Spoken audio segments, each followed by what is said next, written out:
Mungesa e edukatës, ja. Ka qenë një ballafaqim shumë i vështirë në studio.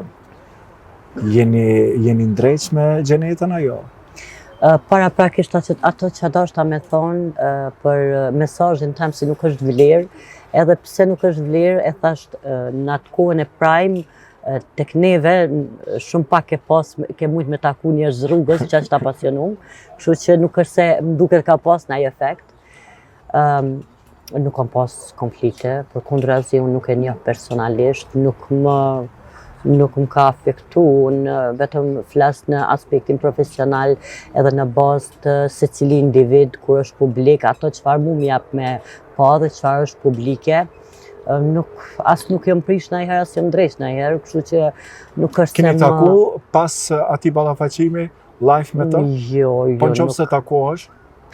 Nuk e di, normal si njerëz të tjerë, nuk e di, nuk e specifikoj. Për mua nuk është diçka e përshëndet?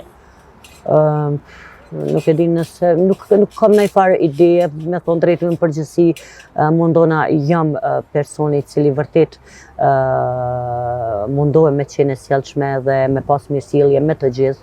Kështu që mendoj pasi duke pas parasysh këto, jo si Gjenet, po si individ.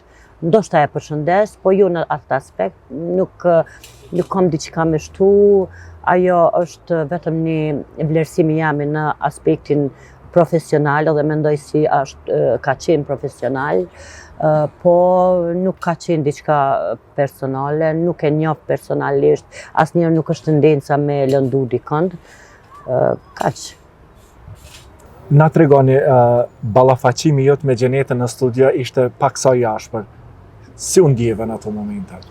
Pa dyshim nuk u ndiva mirë, ishte diçka pa pritne edhe diçka një pozitë cilën vërtet nuk isha dash mu ballafaqu, aq ma shumë me ofendimet, jo që shumë më lëndojnë ofendimet kur vërtet unë e kom përshkruar në atë mënyrë, po mënyra trajtimi vërtet degradues.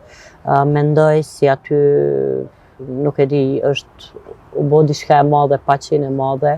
Mendoj si ka qenë një mendim shumë profesional edhe i cili është bazu në ato çfarë ajo ka prezantu për neve si shikues. Kështu që nuk ka qenë diçka konfidenciale, nuk e kom njoh personalisht, nuk kom pas ose nuk kom të bëj me personin e saj, edhe pak një pozitë jo e lakmueshme, po.